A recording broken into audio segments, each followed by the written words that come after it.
Yo, yo, yo, it's your boy SHNEAKY from R&R, recognition and respect. Tune in every Monday from 8 to 9 to catch up with me and my adventures and hear from my guests ranging from artists to entrepreneurs and much, much more. Catch us every Monday of the week on the west side of the after party. See you at the party, y'all.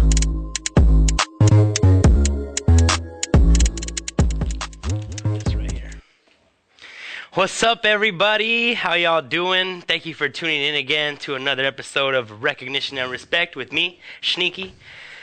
Oh man, it was a crazy weekend. I had a super packed, crazy adventure time. Also, the last show just had some oral sex candy handed to me, so I already feel like the week got started off great. But before I get into all that, I do have some guests today. They actually showed up, so we will have an interesting conversation today. Yes, I'm throwing shade at you, Dwayne, for your Shade musical interview that you missed. Ha!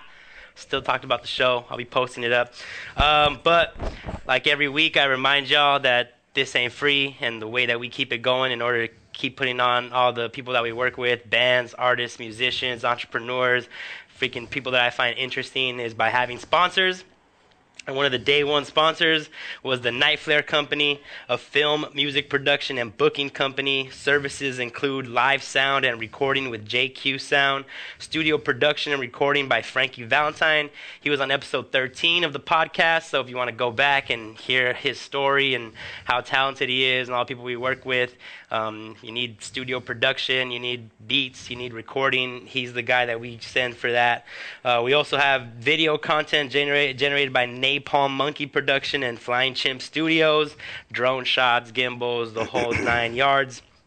And we have a list of a bunch of promoters that we also work with to help booking shows like the Blue Line District, Alternative Shows LA, and Deranged Music, to name a few.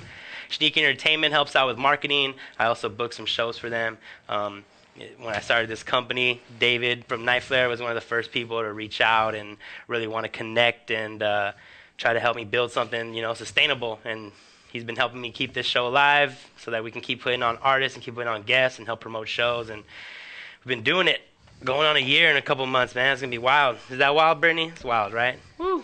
April. Wait for it. And my newest sponsor, Dewdrop's Delight, is an edible company, and they are the home of the Wake and Bake Bar, a THC-infused breakfast bar with oats, nuts, dried fruit, and chocolate. Great in the morning with coffee or tea. Perfect for an on-the-go snack and pick-me-up. Comes in 4 awesome flavors, and I'll be getting a new batch soon, and I'll bring them, and I'll eat them, and you can see how high I get or not get, I'll see how it works. But they're bomb, yo. Sometimes I would forget they had THC, and I would just eat them because I was, hungry, and then I'd be high, too, and I was like, yeah. So, yeah, check them out on Instagram. Check out the edibles. They also have cookies. They also have a tincture called the Joy Juice. You can just microdose drops and drinks on food, anything, and make it infused. It's pretty legit. I use it during the holidays to put up with my whack-ass family. And, sorry, family, if you're listening, I still love you. Last sponsors, the Midnight Motives, my band, my guests from episode 24. Their new album, Visions, currently on iTunes, Spotify, all that good shit. Listen to it, share it, spread the word. We don't really get paid off streams, but, being able to have your music in places where people can listen to it, and the more people that you can touch in a super, convenient way, just help us, spread the movement, spread the music. In this social media world, you got to be on that freaking like and share button. So those are our sponsors. They help me to pay to keep the lights on, keep the shows coming, keep Brittany satisfied, since she always putting up with my bullshit. I see you, girl. I see you. She just ate a strawberry. It's kind of hot. Anyway, Venture time. So honestly, I've been on a fucking good one this year. 2019 has been nonstop. Everything I've done has been cracking, and even things that I thought weren't gonna pop off still popped off. All things considering, and this weekend was no exception. Friday, I had my monthly hip hop and spoken word event, Speakeasy, at the Redwood Room in Maywood. We had a packed house. I got video footage coming soon. We actually did it outside because it didn't rain. It was cold, but we had 2 heaters, and we probably had like 60 people in the patio, and we were just freaking blazing blunts and drinking $5 IPAs all night. The bar hit over 1,500 in sales, which means Sneaky got to pay out one. And means we're going to do it another month. And, you know, we're booked out there for the rest of the year. And it's just so tight that we were able to take a dive bar that nobody that even lived in the city our age wanted to go into, and now every second Friday it's consistently popping off. People actually go there during the week now because they have crazy specials. They go there to watch freaking games because they give away free food. Like, this spot literally has gone a re-entrification, revitalization by Sneaky Entertainment going and just changing the whole perception of this place. Other promoters want to throw shows there now. Other bands are booking shows there now. They're doing cool hip shit every weekend, and I don't want to take all the credit, but I do. It was all because of me. I saw a gem right there, and I went in, fucking polished it up. Now everybody trying to take my Kool-Aid. What? But it's cool. I don't do it for me. I do it for the community. That's why I'm a community-based organization. So as long as the Redwood Room is making money, then I'm good, man, because they put me on, I put them on. That's how that's true collaboration right there. Then after that, we did indie brewing for Beer My Valentine. The homegirl Tanya came out with some new paintings, which I copped one. She also brought her shirts. She's a tattoo artist. The homegirl Gwendolina from the East Los Art Walk was out there. She sold some pieces. My Bolcotivarte was out there. Ray, he sold some pieces. So we were able to bring artists out, have them get paid for their art. We drank beers. I got shit-faced, went to Boomtown after, got more shit-faced, took a nap in my car, drove home sober. Yeah. That's right. That's how we do it. Responsible drinking out here in 2019. No more DUIs, baby. No more DUIs. But it was dope. Honestly, fucking the momentum that we took into the year is continuing on. And you can say, hey, Speakeasy, yeah, that dive bar, of course, it's going to crack. Oh, Indie Brewery, it's a craft beer, like on the border of the Arts District, of course it's going to crack. Well, let me tell you this. On Sunday, we did the East Los Angeles Art Walk, and it was fucking raining. People still came out from Chino Hills, from Riverside, from Culver City with umbrellas, buying art from people in the streets. We had 3 vegan vendors. They had all their crew out there. They like boxed up the canopy and they had the grill running, and it was like a little fucking hospitality tent, bro. We had heaters and shit. What? So I don't know, man. At this point in time, I feel like all the hard work has been paying off. All the events are popping. People are getting paid. We're spreading music. We're spreading good vibes. We're building community. We're putting vendors on. Got Border X opening up next month. I'm running their calendar for the first 30 days. It's over. Follow the movement. Plug in. Sneaky Entertainment. SHNEAKYENT on Instagram. Look at the flyers. Look at the lineups. Check out the events. If you have kids, I do family-friendly stuff all the time. If you like to smoke, I do 420-friendly shit all the time. If you like to drink, almost everything I do, there's craft beers involved. Try to do it at bars. I got something for everybody, man. We out here like making moves. Also doing freaking workshops, art, screen printing, freaking stencil making. So just click in.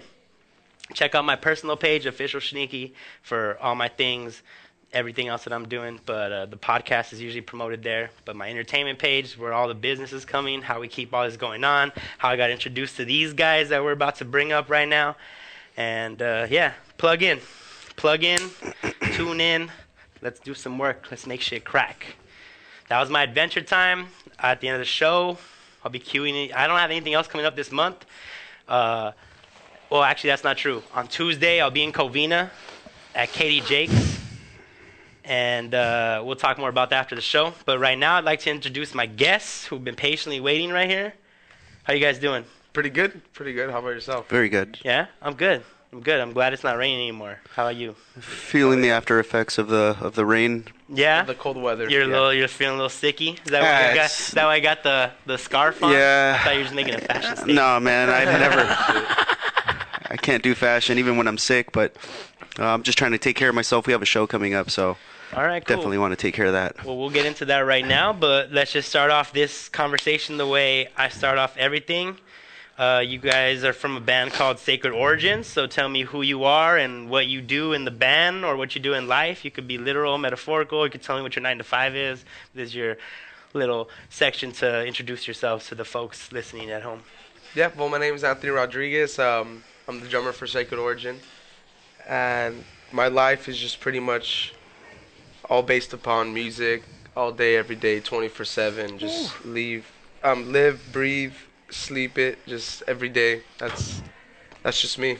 Then we have Rick right here. Hey, my name's Rick. I play guitar and I sing for Sacred Origin. I love music. It's my passion. I've done it since I was a teenager. I've been listening to it since I was a kid. All kinds of music, from classic rock to jazz to classical to metal, everything and everything and anything in between. I have a regular job. We have to pay the bills somehow. I like to do it honestly, and I just do my 9 to 5, 40 plus hours a week. And I find the time to, drive all around to make it to band practice. Never like to cancel. It's very important. It's something I hold sacred as far as like being on time and putting in the work. But I definitely enjoy what I do. So getting stuck in traffic and driving in there for 45 minutes to an hour. Traffic. It's one of those things where it's like, it's for a good cause because I'm heading to a place where I'm going to go create. Yeah. It's worth it. It's Definitely part of the worth sacrifice. And like while you're driving, you're coming up with riffs or just like thinking about, storing up that creative energy. The next plan. So how many years? Oh, before we go on, obviously you're not a two-piece. So if you want to give a shout out to the other peeps in the band and tell them what they play. And wait, are you a two-piece? No, right? As of Friday, we are a two-piece. Wait, for real? Yeah, we were a four-piece. We are a two-piece. And now we're oh my God, I was totally joking. four-piece. Wow, my bad. Well, that's a bummer. Well, you know what? It's not the first time we've done it before. Okay. We've the band's been around for early last year. It's been going through some members that didn't work out, or they just didn't see the same view as us. And at the end, it was just him and I that really held it together. So y'all like the core. Yeah. We're And so definitely when the these core. new folks came on and they didn't glob well, they left and the core still there. The core has Yep, remained definitely. All right, strong. so and firm. so the band's still the band basically, like as far as anything else is concerned. But that's a bummer, dude. I didn't know. Like I was totally joking around. I thought because sometimes not everybody can make it, right? Scheduling and practice and all like work and shit. So I just thought, you all were just the two that could, but you are the two. We are the two. Definitely. We did it last year for a few months, and then some people came on board, didn't work out, and now we're back on it, and we're And so confident in what we do. Do you just get some hired guns to fill in the? You just go two. We just do a two-piece. So now, like Yeah. the stage show is just a two-piece. Yep. Yeah, we're pretty solid as a two-piece. I lay it down for drums while this guy plays solos, just to make sure I always stay on time. And we sound very full as a two-piece, surprisingly. That's pretty fire, actually. I haven't, you don't really see many like. Well, I'm assuming y'all are the still like metal, hardcore. Like, how would you classify your music genre? Classic? What is it? Like death thrash. Death thrash? Yeah. So I'm not, he's like, that's the one. That's He's the like, one. yeah, death thrash. Well, I'm not a super fan of death thrash, but I've gone to a lot of shows and I've never really seen like a really hard two-piece. So I think that's like pretty unique and dope. One of the greatest compliments that I've gotten are from people who go to shows, and they're maybe not even going to see us. Maybe they're just at the bar having a drink, but then they hear us play, and then after we play, they're like, you know what? I don't listen to that type of music. I'm not into it, but you guys sounded really good. Yeah. To me, like I'd like to be able to play for the people who love the music, but to have somebody who doesn't listen to it on their own free time come out of their own to tell us like, you guys are fucking really good. That takes it to another level, that we're doing something right. Warms your heart. You know, well, we were able to touch somebody who doesn't even listen to it. Right, and as they were opposed to able like to someone who's a appreciate it. fan of the music and like, oh, you're All another love dope is- band. All love what- is appreciated, but it just takes it somewhere else. So how many years have y'all known each other? Like, did you just meet like a year ago and start a band, or were you childhood friends or something like that? We met about a year ago. I think it was like probably about a year ago. Okay, so it's been 1 year. Yeah. About yeah. About a year. I booked one of his other bands, really good band by the way. They're called Decinius. I booked them for a show with Friendly Violence, and he really stuck in my brain as a solid drummer, and then we got to talking, and then we just came together, and it's been really fucking badass. Oh, that's dope. So it was like love at first sight type shit, like musical chemistry, like Definitely. Yeah. He dug the sound that I was harnessing, and he was able to come and actually make it even more powerful. So together, we really are the core of the band. We are looking for other members. I mean, we do want to expand on the musical, add the layers of music. Of course. Bass player, other guitar player. Right. So that'll come when it comes. Yeah, we're not rushing it. That's good. The main thing for us is not to cancel any shows. No, yeah. To us, it's fucking blasphemy to just tell people, oh, we're not gonna make it, or whether we're sick. Like today, we're both fucking sick, and we still made it. So if you get sick out of this meeting, it wasn't us. I'll just throw that out there. Well, like my homie Hippie said, I've been a few types of sick already in the last couple of months, so hopefully I already got what you have. Yeah, I already went around. I got the antibodies, hopefully. There you go. Nice. So we were talking about love and like music and reaching people. Like, do you have like a core audience who you make music for? Is there someone like in your mind that you're trying to reach, or are you kind of on that super like whoever's into it's into it, or how does that work? Like, and just to give you an example, like I've had people come in and be like, I write music for the outcasts, or I write music for people who are trying to like expand their minds and do so like who do you think is your ideal audience member, or your demographic, or however you think about it, like when you're making this shit? Really, anybody, all ages, all backgrounds. My idea of creating this type of music is to kind of like reach the 15-year-old inside me. Okay. Of like what I was discovering, even at the age of 10 or whatever. I didn't know what I liked until I heard it, and once I heard it, it was undeniable. So it was one of those things. I was lucky enough to come in contact with all these various types of music that I just felt and just grasped. So it's like if there's somebody out there who not necessarily listens to this, but then they're like, I like that, everybody's welcome to listen and to come and join into what we're doing. The lyrics themselves, I try to make them more of a mind expansion type of thing, where it's like just things that'll make you think. I don't try to get too political or too spiritual or shove ideologies or preach to people. Mm-hmm. It's mainly just a freedom of expression of talking about, the universal emotions that we all feel as human beings. Yeah. Universal thoughts that sometimes make us feel like we're alone or unique in those thoughts, but in the long run, in the collective of it all, it's what kind of like the one thing we all have in common. Yeah, and now that I hear you describing it, I feel like it makes sense why you're able to reach that person at the bar, right? Because if that's the energy that's going into the creation and it's getting across, then that's like a message people can vibe with, Because I mean, a lot of just people, musicians in general, like their expression, sometimes it's like super laden with their own shit that like if someone's not vibing with you, then you can't really reach them, like they're pushing out their ideologies or their politics or their story or their hood or whatever. So it's like I could feel like, so like just to have that creative process be more open, I feel like the product comes out like that, and maybe that's why you're able to reach people more, which is cool. Speaking of hoods, I know I caught y'all when we did the thing in Shenanigans in Southgate. Are y'all from Southgate, or what city do y'all rep? It's a lot easier when there's only two of you. Are you two from different parts of... Completely different parts. Yeah? Yeah. So when you were performing, you're like, hello, Cleveland, we are Sacred Origins from... What do you say, or what? Like... Southgate / El Monte, or El Monte / Southgate, to keep them even. I mean, okay. I grew up in Southgate, but it's not like one of those things where it's like, oh, it's my city. I mean, what is really yours? You know what I mean? Yeah. I've just lived there for so long. Well, I actually own Huntington Park, so That's awesome. What? Let me get a free pass next time. My grandma lives over there. Just in case I get pulled over, I know this guy right here. Yeah, name drop me. It's not gonna work, but do it. See what happens. So enough people start doing it, they'll be like, "Who the fuck is this guy? We need to meet him." And so you're from El Monte, I'm taking. Yeah. Are you still in your other bands? Because you all met. This was technically a side project for you. Is it still a side? I am.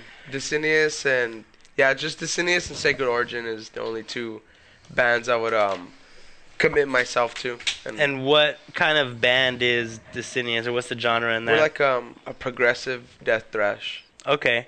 So is it hard to have two projects that are like similar, or does that make it easier for you? Or do you ever find yourself playing something for one group that you played for the other? Or are you really good about like, this is this shit and this is this over here? I'm really good about separating styles, but I like to keep my drumming style kind of the same. So when someone listens to the tracks, they'll know that's Anthony drumming.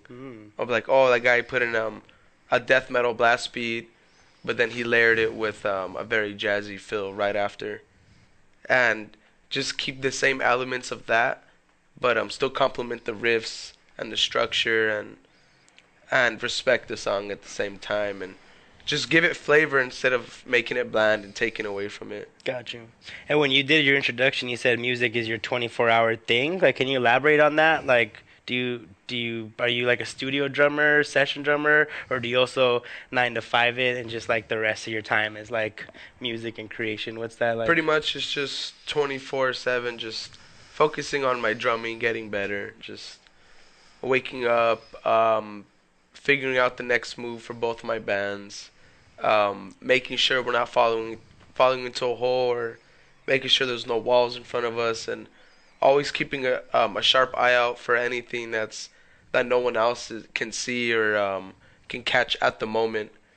I'm really just that person that just overwatches everything, and I'm always keep on my toes and just always just constantly thinking about the next move, the next plan. But yeah, that's what I mean by kind of 24 hours. That's all I ever do all day, every day, is just work on both Sacred Origin and then Dicinius. And what are y'all working on right now? Is there an album in the works? I know you said you have a show coming up, so you're trying to be healthy. Are you just gonna book the core 2-piece like this year and wait for if the other members don't come, whatever, but you're just gonna keep going on? Like, how's that working out? Yeah, we're not gonna stop. We already have a few shows in February and in March, and then one in April. We're gonna do them all, even if it's as a 2-piece. If other members come and they want to like be a part of it, cool. But we're in no rush to just have anybody come in just to fill the slot. We want to be careful of who we pick, because we want to bring in the right people. The right mentality. No leader mentality. No, we're gonna do things my way. Yeah, like not too much ego. Exactly. You find a lot of that. You find a lot of people who just like to party. Especially if they're talented, right? Talented people tend to have like. And sometimes they're not so talented.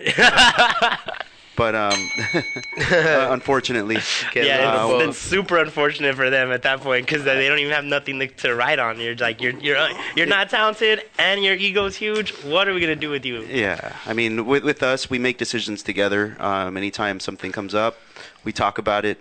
So it's more of a group effort. It's a team effort. We both decide what's best for the band, and we move forward. So we are gonna do the next few shows as a 2-piece. Which isn't going to be a problem at all, because we've done it before. Yeah. When I first joined the band, it was a 3-piece. It didn't end up working out with one of the members, and so basically, I feel like we've been a 2-piece from the beginning, and we're really strong. And like I said before, we're really full as a 2-piece. Like if I've heard it plenty of times, like people will be outside and they'll walk in and they'll see us playing as just 2 people, and they'll be thrown off because.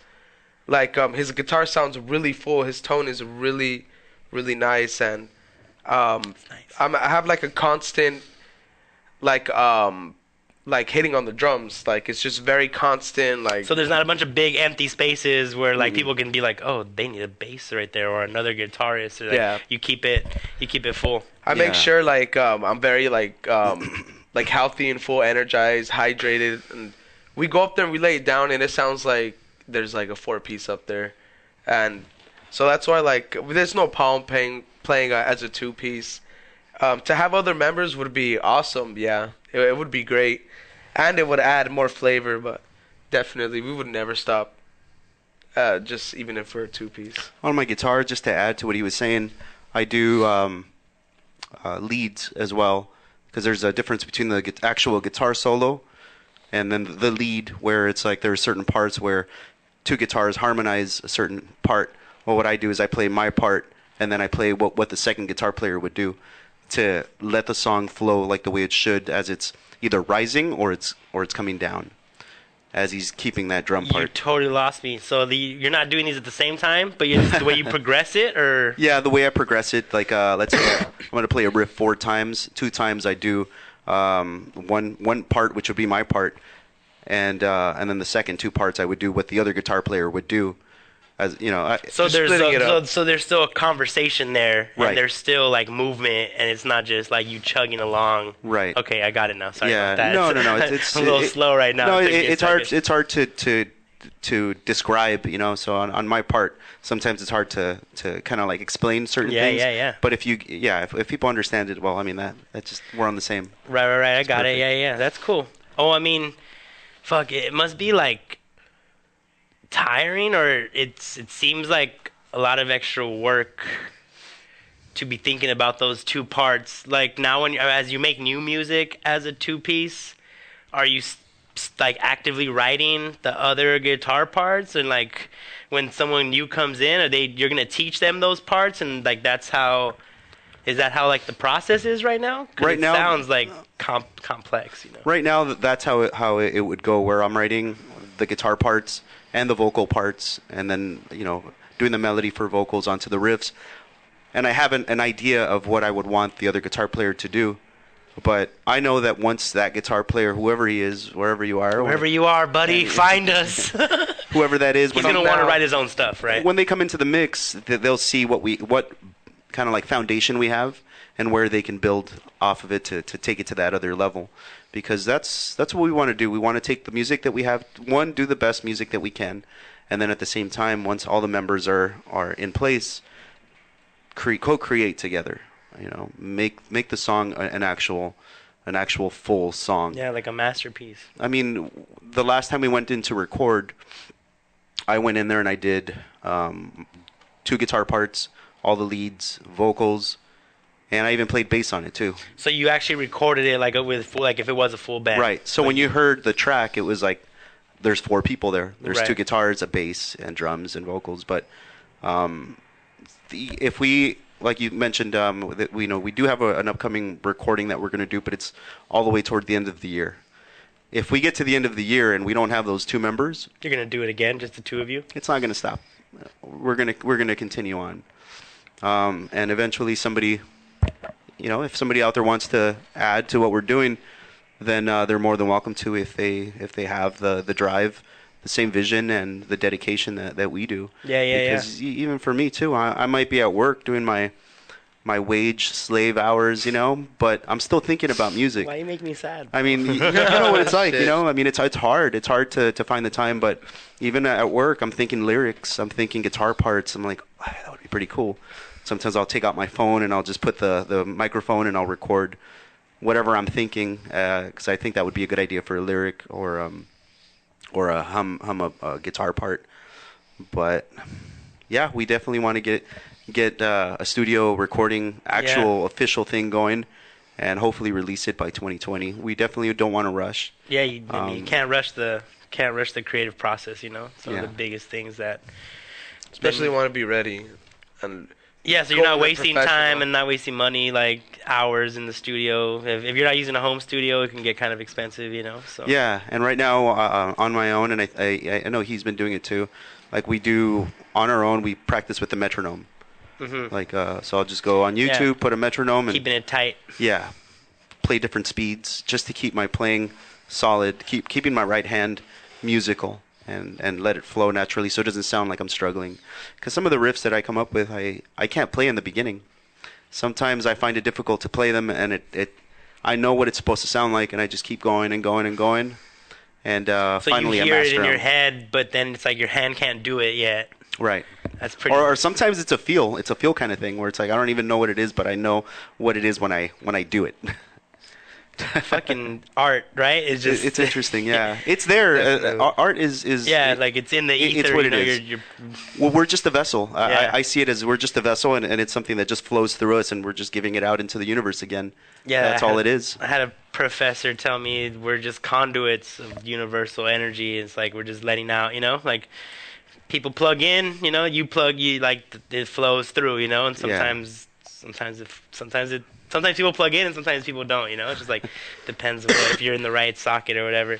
So other than obviously putting together the rest of the band and performing these shows and working on this album, do you have any goals or plans? Like, is there like a 5-year plan? Is there some festival or dream destination that you'd like to do as a band, or you know, like what would that be like? You know, a tour that you think that everybody wants to do? That you know, what would be yeah, can't tell me that. Tell me about that stuff. Just for now, we plan on just recording like a demo, and just to bring out some music to everyone out there to show them what we're doing, and after that, pretty much we really want to shoot for like an album, record a big album, and possibly even get like a big name on the album, and tour just like the States, like tour US and just kind of dominate and show everyone what's up. And anywhere you'd want to go specifically that you could think off the top of your head? Is there like a thrash like metal? San Francisco, Portland, Oregon, Portland, yeah. Austin, Texas. Okay. Vegas, Arizona, Arizona, just everywhere in the U.S. Just cover everything that's just awesome, and anywhere we could find, anywhere that's offered, anywhere we can make connections at, and eventually after that, when we record a big album, we want to, because we're going to be recording with Logan Mader of Machine Head.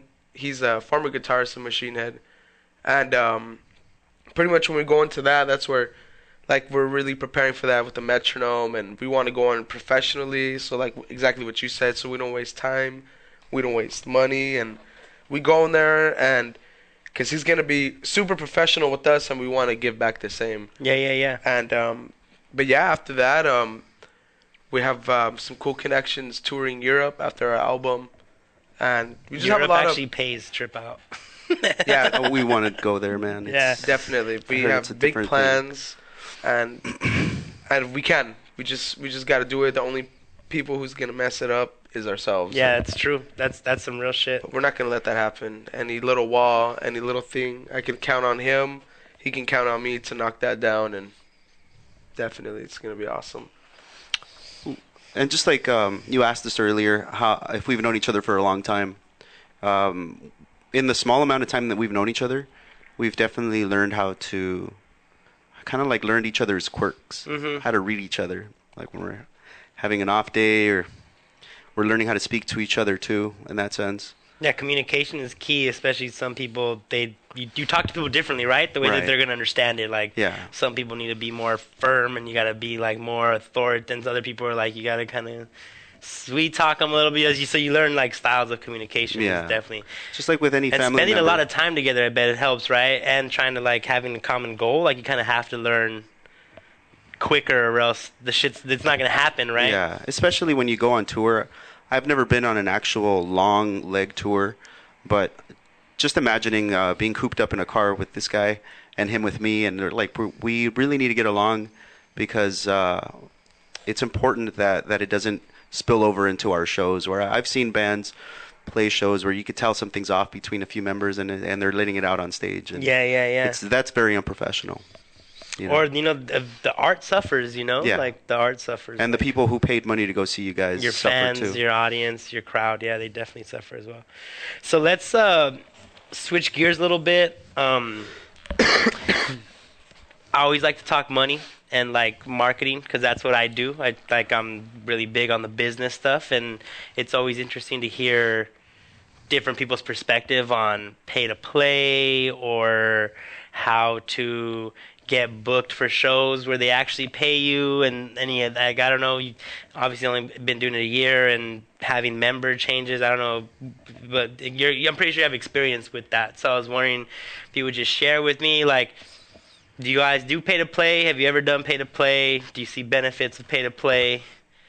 and then we'll talk about whether if there's any other shows that you've been booked where you've actually been able to like make money and then see some light at the end of the tunnel where music could be a sustainable thing one day. You don't have to have the slave wager job, right? So, yeah, let's just talk about that. That's kind of like the second half is usually about like money. I talk business, bro. Yeah, I mean it's definitely it's a necessary evil to make money in what you're doing. You're putting out a product, you're creating a product, and you're selling it to the audience. If there's an audience, if there's a market to buy it, if there's substance to it. I mean, what a band really comes down to, especially when they're touring, they're traveling salesmen.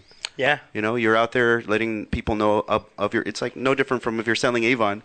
You're going out there to let people know what your product is. Maybe even let them sample it with a show or whatever. You know, yeah, and it's mainly to tune people in, and I guess it's one of those things where it's like there's that eternal battle of the artistic side of you and the business side of you. Right. Where it's like you're not doing it for the money, but the necessary evil is that you need money to tour. You need money for gas. You need money for food, because it's not just for yourself, but it's for the other members in the band. Right, and if they have families, and if extended like whatever their bills and responsibilities are to the greater society that they've been born into, it's like, yeah, it becomes necessary. And I always like to think of it like you're not doing it for the money, but at some point, if like you said, it's a product that people actually like, and other people are making money off of you, like.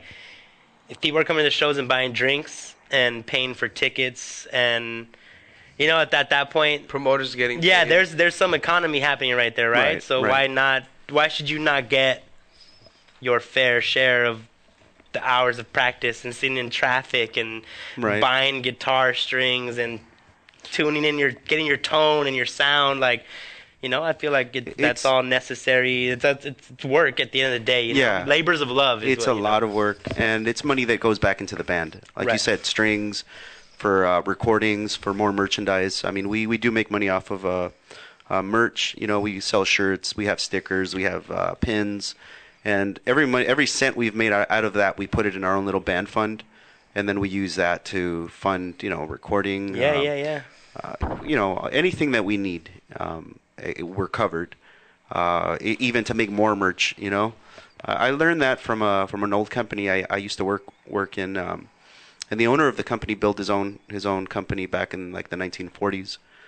And this guy, every time he made a profit, he never bought a boat or bought an expensive car, and you know, took vacations. What he did, whatever little money he made at the beginning of his company, he invested right back into his company, and after 60 plus years, and we're talking about a manufacturing company. Right. It's different from a band, but it has the same concept as far as building something. Investing. You know, he turned investing. You're investing in yourself. Yeah. Not a lot of people have the opportunity that have who have parents who have cash to invest in you, or outside investors who are like, fuck it, we're gonna give you all this and all that. So we were really do-it-yourself type of guys, and we're taking our time. We're not scrambling, and we're trying to do the right decisions. We did play one pay-to-play show. We are still building our audience, so we're trying to like avoid those for now, because it's like we're just starting out.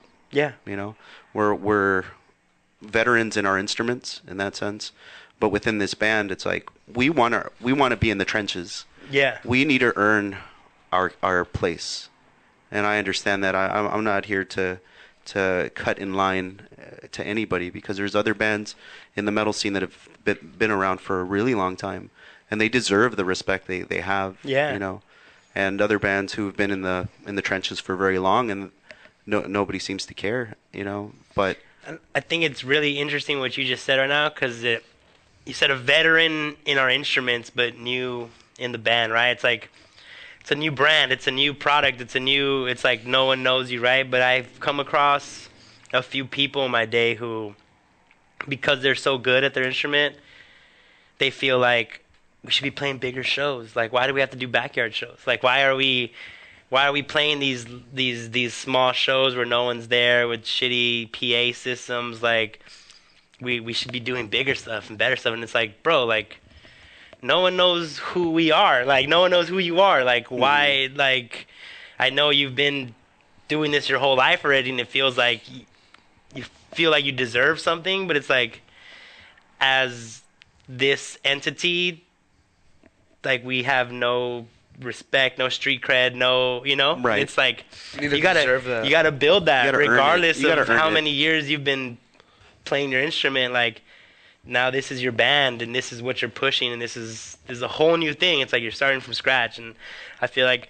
it's refreshing to hear someone say that's what we have to do, instead of like, no, yeah, we're gonna be huge. Like, we've been playing forever. Like, it's gonna, it's such a different mind state, and I like that, dude. I think keep that up, because like it's gonna be important when you're playing shows for nobody in fucking weird venues or get invited to do backyard shows. You're gonna need that mindset of like, yo, like, we got to put in those hours, the trenches, the time, Right. because that's how you get the following, and that's how you meet the people and sell the merch and the whole machine. So it's dope, dude. You have to do what you have to do what you love, and if you don't love the music and the journey itself, then it's kind of like you're asphyxiated with the idea of success, rather success in the form of, I mean, everybody views success in a different way. Definitely. But the majority of the people, especially like capitalist mentalities, are like big cars and big houses, material possessions, stuff. material possessions, yeah. So it's like the journey itself is the most important part of it. That's why, like, I'm looking forward to playing any show, any bar, if it's a backyard, if it's a small stage, no stage on the floor, bigger stage. Yeah. Hey, you know what? We want to get out there. We want to hit those stages, and we want to play with all the bands that are involved in the scene, not just the big bands. Like, we want to play with everybody who's, you know what I mean? Like, come up together, make those build that community. Yeah, that's exactly what it is. It's exactly what it is. Because those are the people that are going to invite you out on tour. Those are the people who you're going to go tour with, because they're like, yo, we got a bus. Like, we're down. Are you down? Like, yeah, let's go. Like, those are the people that you meet in those places that are on that same mindset are going to be the ones that you do cool shit with later. Like, yeah, let's work hard together. Let's build this fucking community. So we got a couple more minutes. Let's do it. I want to ask for both of you, if you could meet yourself 5 years ago, 10 years ago, when you first started playing your instrument, when you first started this band, like, just a tip that you would give your younger self, and something that maybe you think potential musicians, potential people that are in bands or starting bands that might listen to this, like, sometime in the future would be like, that could benefit some younger generation of aspiring artists, because I feel like you got to hear it from the people that are in the trenches, because I could talk shit all day, but no one's going to listen to me. I don't play guitar. Like, I don't play an instrument. Like, practice, kids, like, what the fuck? So, if you have any tips, anything you wish someone would have told you, anything, that I think it'd be super helpful. If I could go back and tell myself, if I could go back a few years, is just to not fuck around. I used to like to party a lot, mess with all kinds of things, bad things, and it occupied my brain, and it took my direction elsewhere. And there were bad choices that time is the one thing you can't get back, and now I'm not fucking around with anything. I'm not messing around with any type of heavy drug or anything like that, and I've been sober for a long time. You alcohol too? No, just clean, no clean? alcohol, no Wow. nothing. And that's like a rare on this show. and you know what? It's different for everybody. There's no right or wrong. You can do whatever you want. But for you, But for me, you if I could go back and tell myself, like, yeah. yo, slap yourself around, like, yo, get off the shit. Yeah, and luckily now I'm at that point where I have, and I'm focused. I know what I want, and I'm not in this for the girls, for the parties, for the drugs, for the money. Admiration like, it's of for the random music. people, yeah. It's for the real deal. Like, let's do music, and I'm very happy where I am, and I'm very happy to be with this guy here.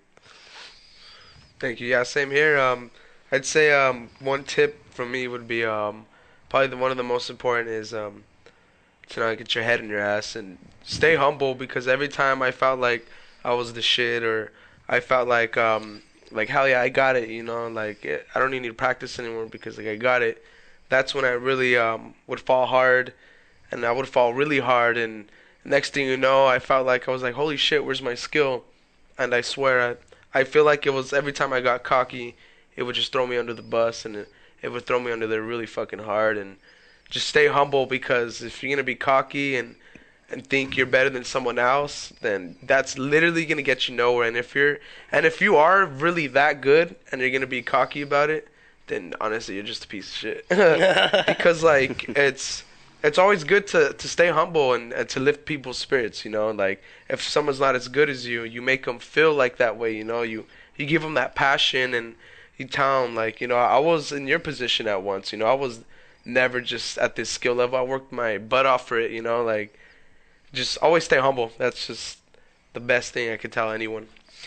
Well, I listened to the Travis Barker conversation he had with Joe Rogan recently, and like that dude practices every day and like works out to be a better drummer, like to like have his body fit, and he's like a lot of work. Obviously like arguably top of his game, probably like, you know, might go down as one of the most active, prolific drummers just because of all the different stuff he's done genre-wise, and that dude still makes sure he all practices the every collaborations, yeah, right, like all the stuff he produces, and that dude makes sure he still practices every day. So like, yeah, it's like if that's that very important. You could lose it very easily, and I think like especially for drums. Yeah, your body, right? It's like Yeah. You gotta have that whole. You're pretty and much you an too with the athlete. chugs and the fingers and like the metronome, like even because it's not just always a straight chug. There's like spaces and gaps that give it like the groove, right? The so feel, you, the feel of it. There's a lot of soul when it comes to guitar playing too. Yeah, something you can't learn fake. that you can't learn it at MI. Like they can teach you everything from a textbook,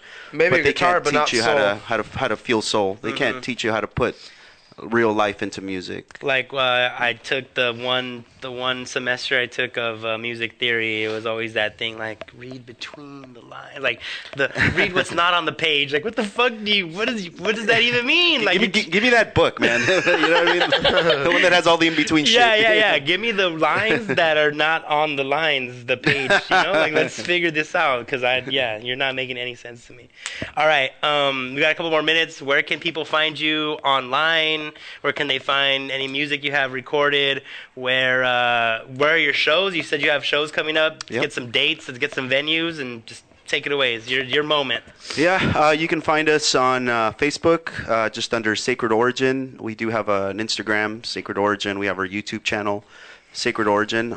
Very simple. We try to make it easy to find. If you want to go in there, if you like it, subscribe to our channel. We're going to be posting up some more videos. And we do have a few shows coming up in this month. We're going to play this Friday, the 15th at the Boulevard. It's going to be a benefit show for a band called Inferatus. Their vocalist was in an accident. He was hit by a car and left in a coma. He is recovering. This happened, I think, about a week ago.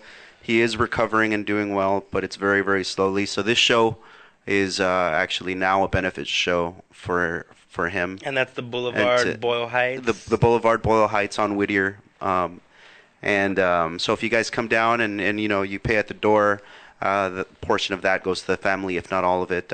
You might want to ask the people at the door. So that's going to be an important show for us to play for this guy here. Hopefully he can recover fast. And did you know the dude? You all played with him before? We played with him on a previous scene. show. Yeah, and we're all in the same scene. That's that community you're talking about. Yeah. Damn, So it was crazy man. to see him. It's just Fine, rocking out. We were just and at then next time he's... what was that? The Anna's show? Yeah, Anna's show. One of our friends, another promoter. Shout out to Anna Wolfhunter. There's a bunch of promoters out there. Being in the spot right now, I forget their names, but you're trying to shout them out and you can't. You know what? Yeah, you know what? But I will post it up on our page to everybody we've worked with. It'll be on there, and that way, if you're in a band, hit them up. They are really good promoters, and they do care about the community as well. So we have that, and the rest of the shows we're gonna have online. We do have another one on the 23rd in Whittier, and then the 24th in. At Cafe Nella, and like I said, all the details are going to be on there. I wish I could have that robotic memory, Yeah, no, photographic dude, memory. That's why I fucking Yeah, right. write everything. I write You gotta everything bring down, one of dude. those. So I have to do prep, or else I'll be like, fuck, yeah. That's usually Yeah. how my brain works. So. So yeah, come down if you're able to this Friday. Check us out. Shit. Get to know us. Yeah. Talk to us. We're there. We will have merch too if you guys want to buy and support us. That, like we said earlier, that money goes back into the band, and we are Sacred Origin. Yeah, and honestly, I enjoyed this conversation. You So do we. Same. Thank you, seem man. like a really thoughtful dude as well. Like I'm as a lyricist and lyricist to lyricist, I bet your lyrics are dope, because just hearing the way you speak and articulating the way you think about things, like I'm looking forward to hearing the recordings and stuff. Thank you. This guy, not as articulate, but I could tell he loves the music, and that's always super important. I'm just kidding, bro. Here we go. You gotta see him banging on Yeah, those yeah. That's drums, all man. he speaks with his body, There it bro. is. He's like a move. Yeah, right. I'm more of a doer. Yeah. Oh. You need those motherfuckers in the world to get shit done. All right, man. Thank you for everything. I will be posting this episode on YouTube and the podcast app. I'll share those links with you. I'll also be adding your song. What song was it? Or Fed to the Slaughter. Fed to the Slaughter. Yep. So I couldn't get their music in time. Totally my fault. But if you want to hear a sample of their stuff, make sure to subscribe to the podcast, Recognition and Respect. You can search R&R. You can also just tell Siri, hey Siri, play Recognition and Respect podcast, and it's supposed to pop up. Apple said, but we'll see. It works on my phone, but I don't know if people... Yeah, sometimes people be like, hey, Google, play SHNEAKY, and they don't fucking, my music doesn't come out, even though I'm on Spotify. I don't know. I see you guys not putting everything on there. It's shady. That's not good. But check out the podcast. Check out the YouTube. I'll put up the video. I'll add the music. Follow these guys. Check out their music. They seem like cool dudes. Two-piece. I'm interested. I want to go to a show just to see how the two-piece sounds like, because... Honestly, that might be your shtick. Fuck the rest of the band. Just be a two-piece, Oh, like, shit. fuck it, man. That'll be the thing, Like, it's like we're Sacred Origin. We definitely got There's tricks two up of our us. sleeves. Yeah. It's gonna be awesome. All right, cool. Well, we'll see you next week. I'm here every Monday on the west side of the after party from 8 to 9. And I'll be having... hopefully Casey Apparel, Shanti Creative next week if everything goes well. She just got kicked out of her space, so we'll be talking about her becoming a pop-up and the new journey. So make sure to tune in. Follow me at official SHNEAKY on Instagram, or just Google SHNEAKY. I'm all the hits. I come up on everything. Thank you. I love you, and we'll see you next week.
You